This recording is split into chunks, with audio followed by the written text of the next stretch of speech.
This is like the last sermon on giving to make it count. So perspective and possessions, okay? And so we'll go over this here. Perspective and how we think about things is very important. How we think, how we analyze, what we assess, what we view.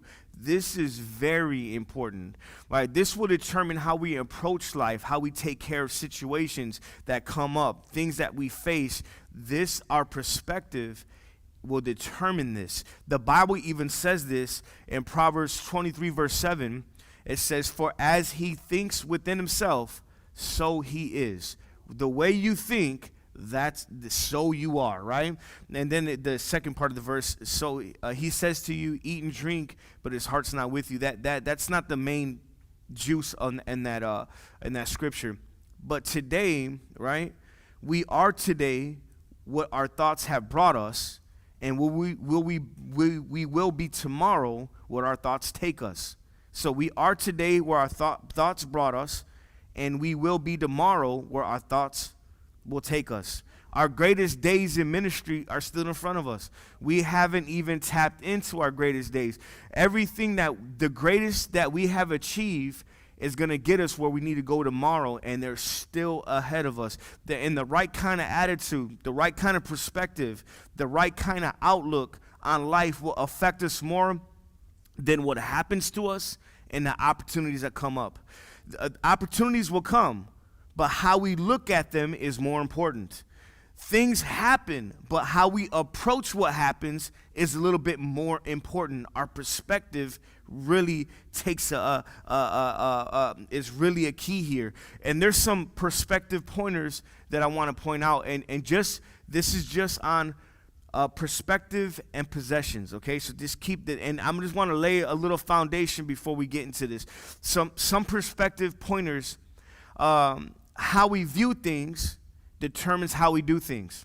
How we view something will determine how we do things. My behavior is the result of my perspective. The way I see, that's how I'm going to behave. What I analyze, how I process, that's how I'm going to take care of the situation, okay? The second one I want to go over, what you see is who you will be.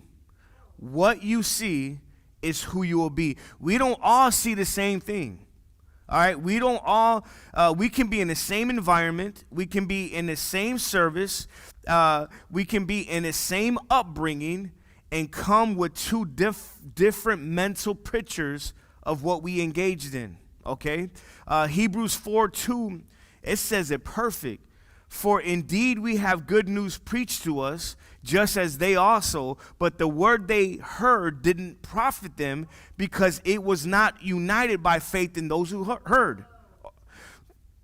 Same message, same environment. One, it profited him, the other one it didn't. The other one seen it in faith, the other one said, oh, this is just good information. It makes a difference. So as a man thinketh, so is he. That's what the scripture said. As you think, that's who you will be. And this outlook, if you see yourself like, you know what, I'm a child of God, you know what's going to happen? You see yourself walk around like that. I even was thinking this on the way over here, that if I act like, say if I make a mistake, right, and us being a Christian, us being a child of God, us saying we're Christians, people are going to take you a little bit more serious, and the demands on you are going to be a lot higher. They're going to expect you to be honest, they're going to expect you to be trustworthy. So what happens is, when I say I'm a Christian, right, well, I gotta actually be right. I gotta be correct on some things. And if I don't, what will happen is people start to lose trust in you. But that's not the worst part about it. You start to lose trust in yourself. And what happens is, if I know, you know what, I made a mistake, I'm going to get back up. I made a mistake, sir, forgive me, I'm going to correct that. What happens is, right, the way I see myself, I'm a child of God. I got to get back up. I got to do right. I got to confront my problems. I can't run away because my feelings are not matching up. I got to confront. I'm a child. I'm a boss in this thing. I'm not a weak person. I got to confront this thing. I see I'm a child of God, and God gave me power to overcome my problems, and I'm going to hit them head on. What happens is, if you don't see that, you're not going to face that. You won't be able to be that. Here's another one. When we change the way we look at things, the things we look at change. So if I change it, this is going to change. A lot of times when people come to me and they want to fix someone else or they want to correct someone else, I let them know that the reality, this is out of their league, right? If you want to change that person, you're going to change yourself first. You start with you. Make it your first priority. And what happens is they start to change also. The outlook, right? I'll give you a better example on this. If I see somebody and they keep doing the same thing to me, right? I can't expect them to change. I got to change the way I see them. I got to change the way I approach them. I can't change that person. I can love on them. I can put them to the side and say, pointers and some things out and do it lovingly. Give them life-giving reproof, right? In a most life-giving way. And if they don't take the advice, okay, I got to change my approach toward that person. I can't change them. I change the way I see that. Oh, well, they don't change it. That's why. No, my God. You change. That's our responsibility. The only thing we can do is us.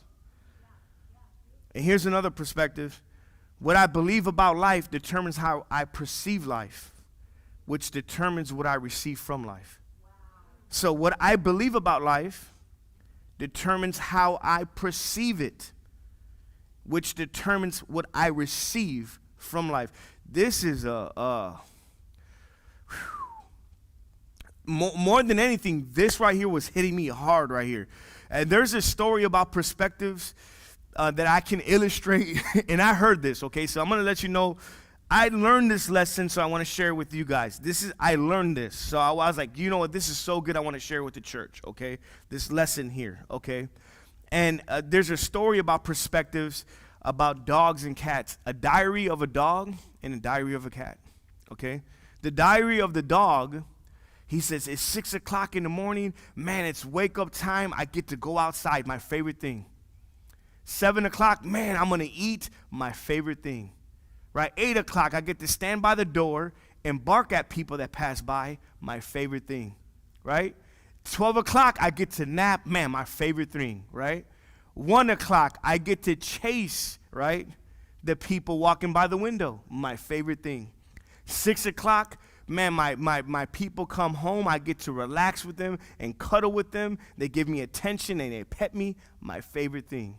Right, 9 o'clock, we get to we get to lay in bed and we get to relax and we get ready for the next morning, my favorite thing. All right, the diary of a cat. Day 98 of my captivity. My captors taunt me with bizarre little dangling objects. And the only thing that keeps me going is my dream of escape. Same house, two different realities, two different what they receive from being in the same household. Perspective is everything. Okay?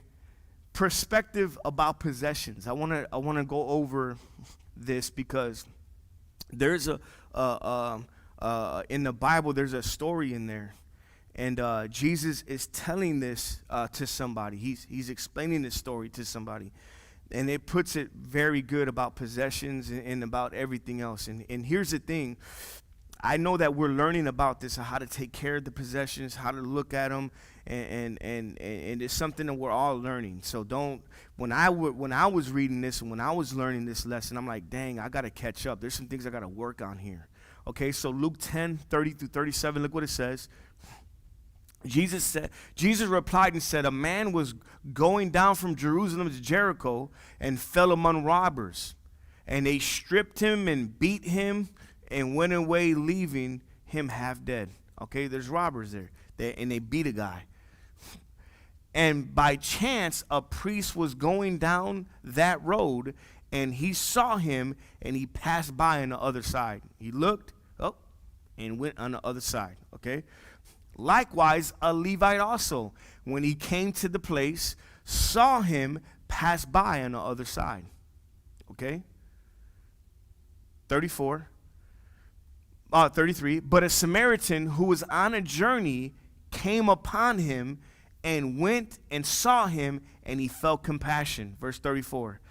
And he came to him and bandaged his wounds, pouring oil and wine on them, and he put him on his own beast, brought him to an inn, and took care of him. And on the next day he took out 2 denarii, gave it to the innkeeper, and said, take care of him, and whatever more you spend, when I return, I'll repay you. Which of these 3 do you think proved to be a neighbor to the man who fell into the robber's hands? And he said, the one who showed mercy toward him. Then Jesus said to him, go and do the same. Okay, there's 3 of the 4 perspectives here that people think about possessions. There's 3 of the 4. The first one is the robber. We see the robber, and this is his perspective, right? What is yours is mine, and I'm going to take it, okay? And beat you for it. Hopefully not, hopefully we don't. But this is how a robber thinks. If you got it, I want it, and I'm going to take it. And to be honest, every one of us has a little robber in us. We're born with a robber in us because the closest people to robbers are toddlers. The toddler's perspective of possessions, if I like it, it's mine. If I can take it away from you, it's mine. If I had it a while ago, it's mine. If I say it's mine, it's mine. And if it looks like mine, it's mine. Here's another one. If you're having fun with it, it's mine. If you lay it down, it's mine. If it's broken, it's yours. There's not much difference between a toddler and a robber, and we're born with sin, and basically this sin grows to a higher degree. The older we become, the envy becomes higher, the selfishness in our lives becomes a higher degree, and so we're all born with the little robber in us, okay?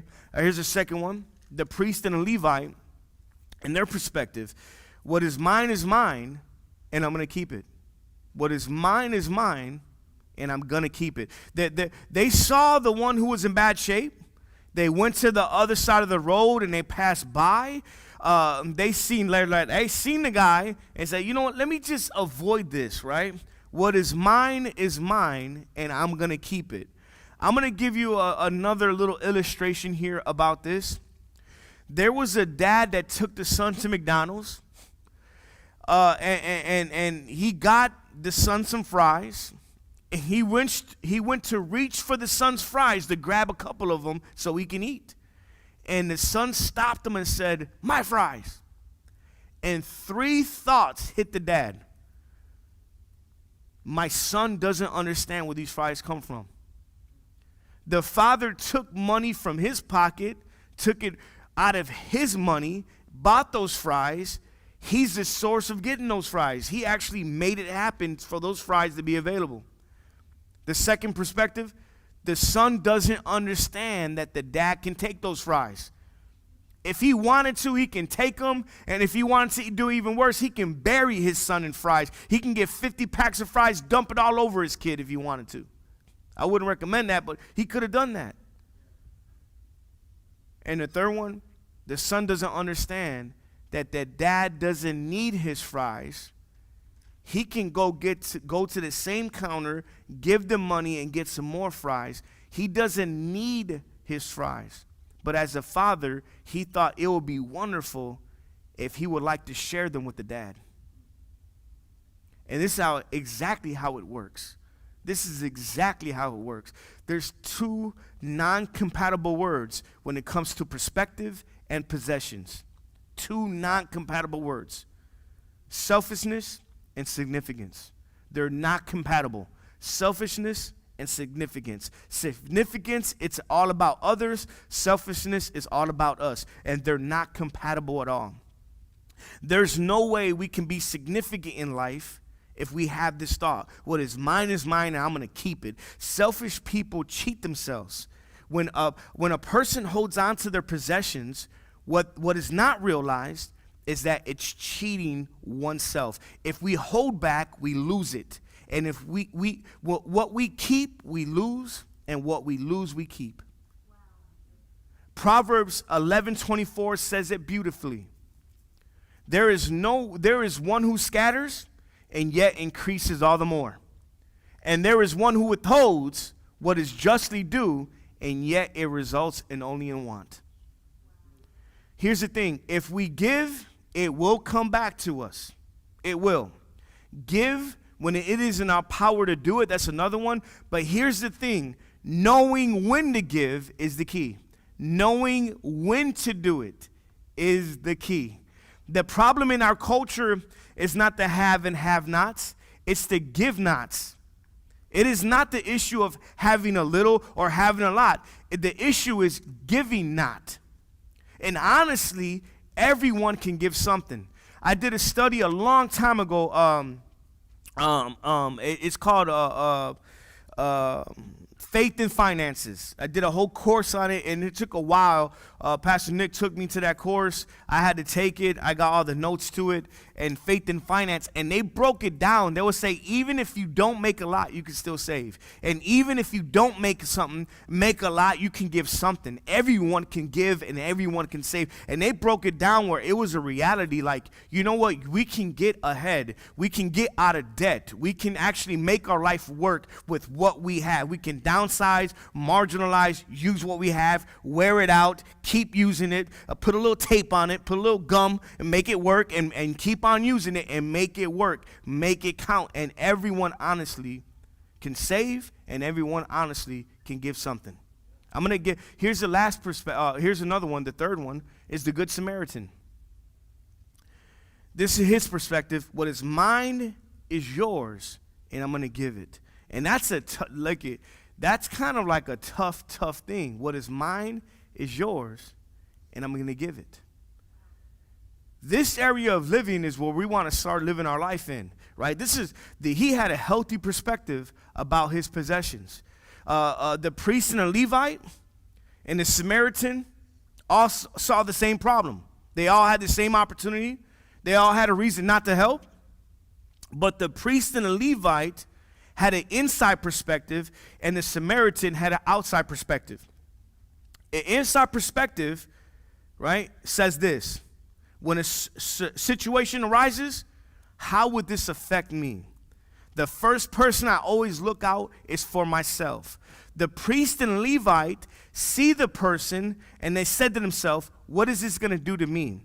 What is in it for me? How is this going to help me? What is this going to do to me? Selfish people, here's the thing about that. They never want to be inconvenienced. There is a lot of inconvenience in serving, in giving, and loving. It's an inconvenience. And I know they had a schedule. I know there's some things they had to do, but this little inconvenience would have helped them so much, right?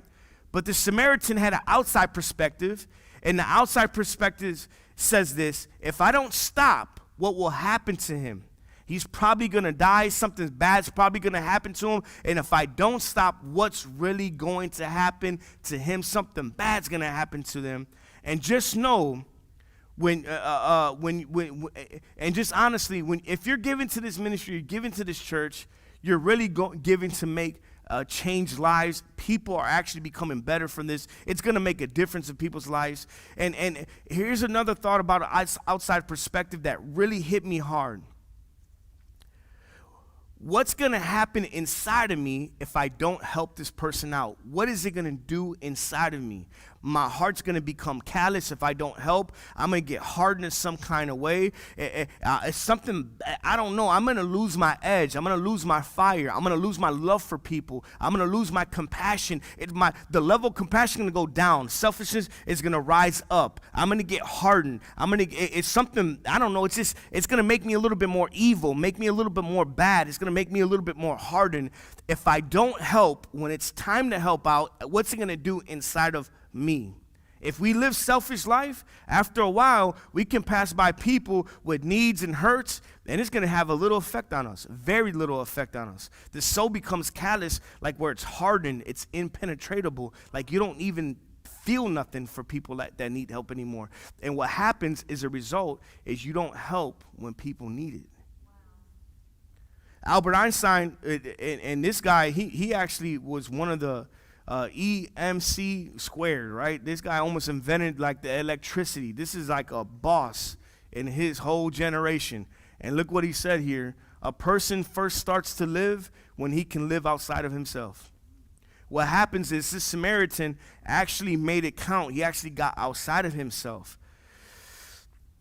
I'm going to give you another one. This last perspective is not in there, but I'm going to give it to you anyway.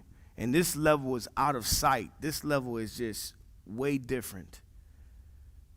What is mine is not mine, and I'm going to manage it. What is mine is not mine.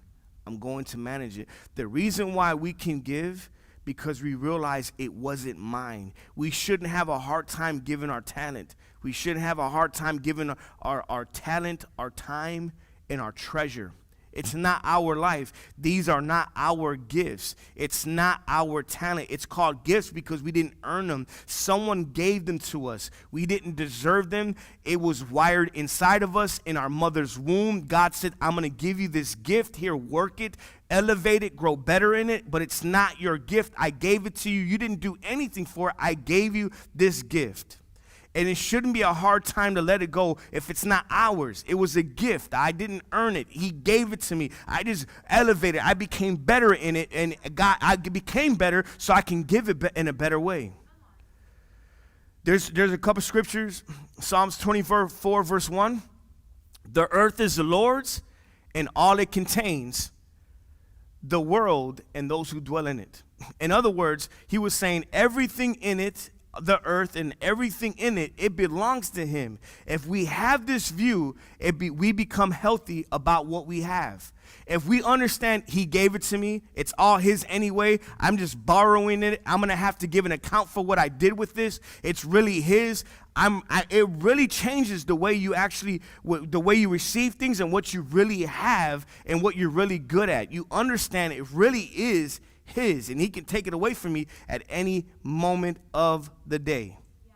James 1:17, every good thing and every perfect gift is from above, coming down from the Father of lights, with whom there is no variance or shifting shadow.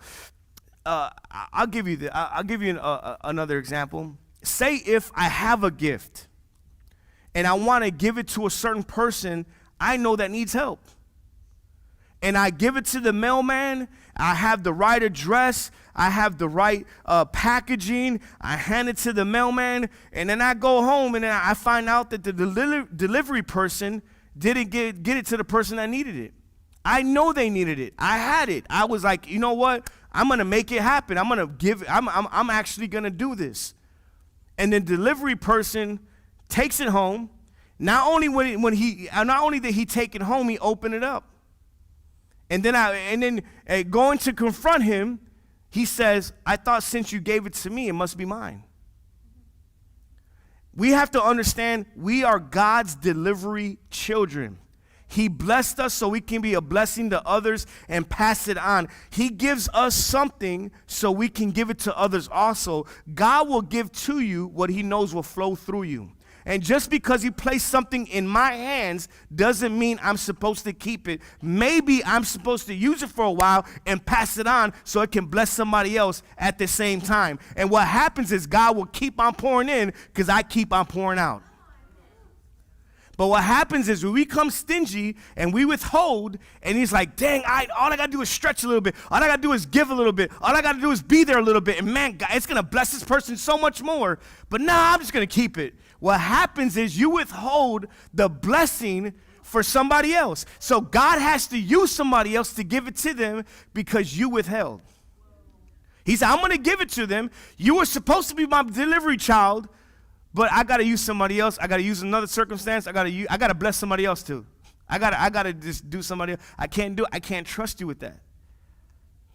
And what happens is we're just God's delivery people. There's 5 questions, and we're going to end it right here, okay? 5 questions that we can ask ourselves when we do give, okay? I used to have just an indicator. If I'm going to give to something, I had to feel it in my heart.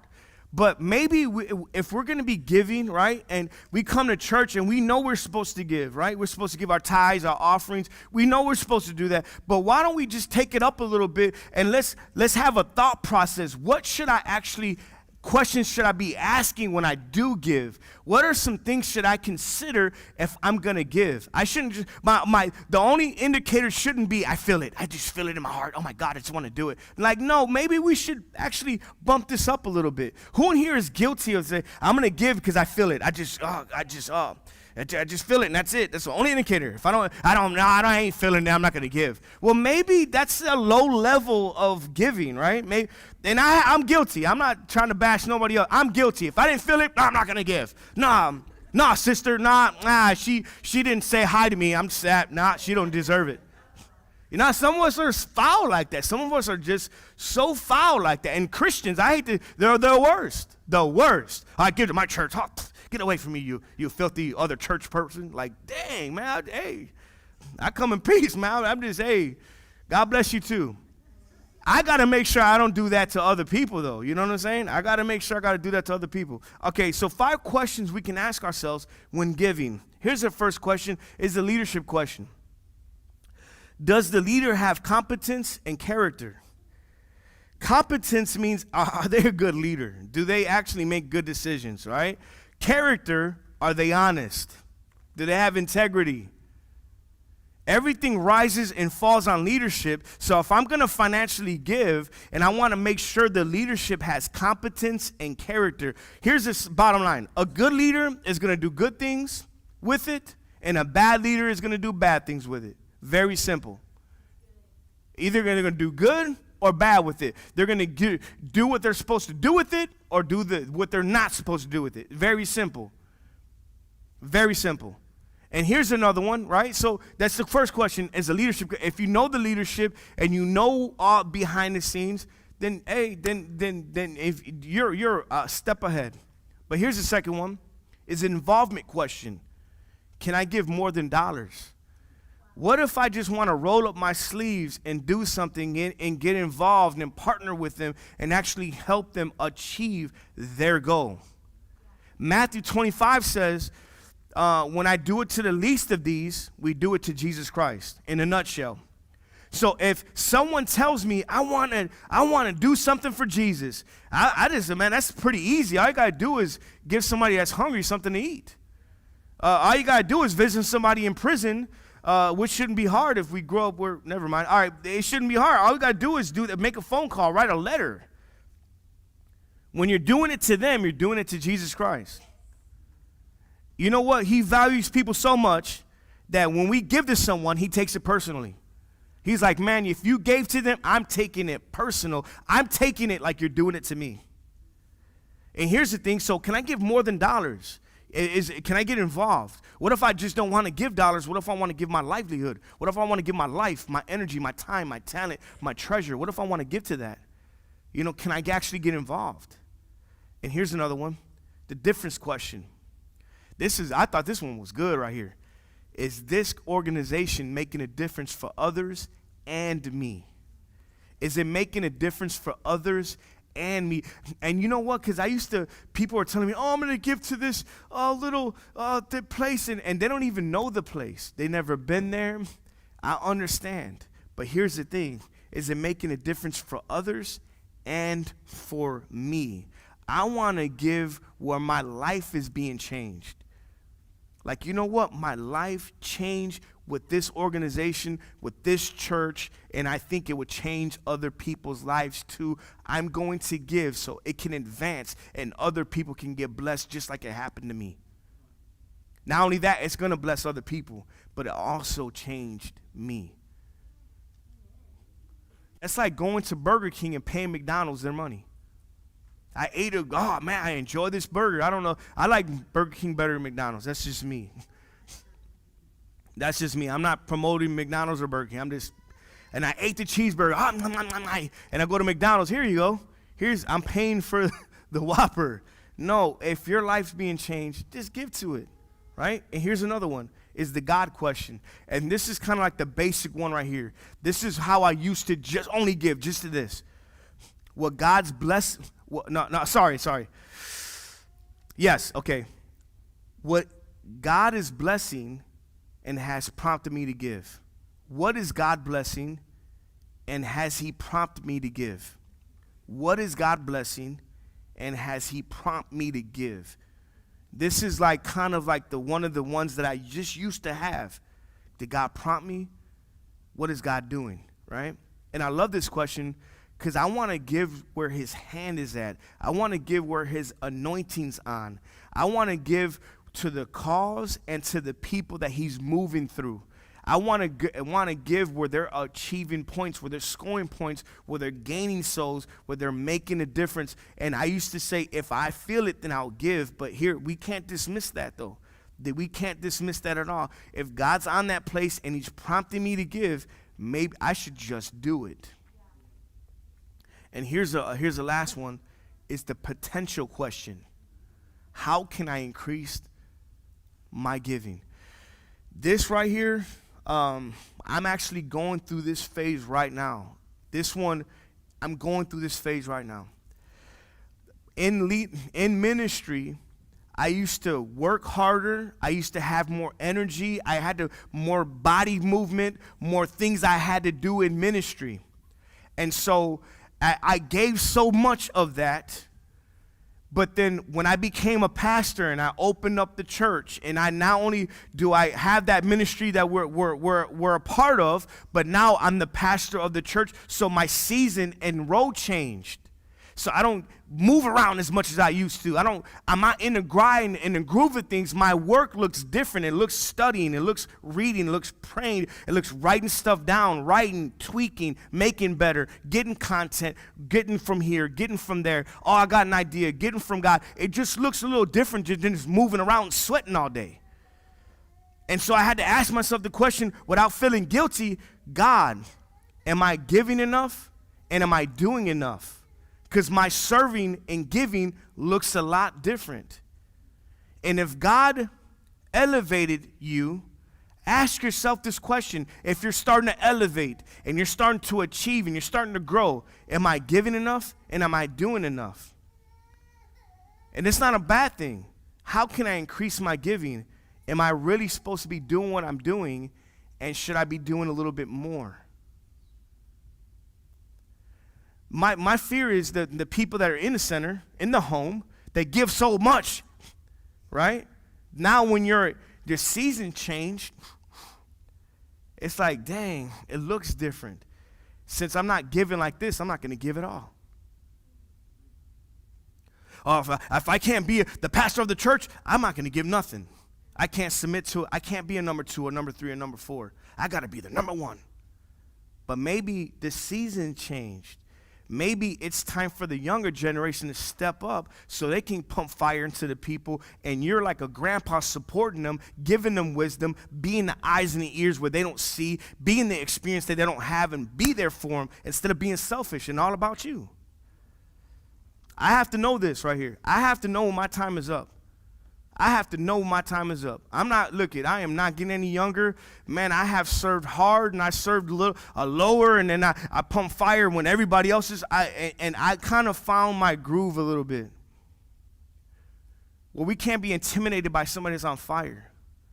How can I increase my giving? Is my giving just being there, loving on them, or do I have to be the main one holding on to the death of the church? And I see that happen so much. Why? Because I had it happen to me. It was supposed to be passive, like, dang, pass the ball. No, I'm going to keep running. And gray hair, and he's tripping and falling. Like, dude, you don't got the legs anymore, bro. Pass the baton, bro. No, I got it. Like, man, this leg still works. Yeah, but the other one's not moving correctly.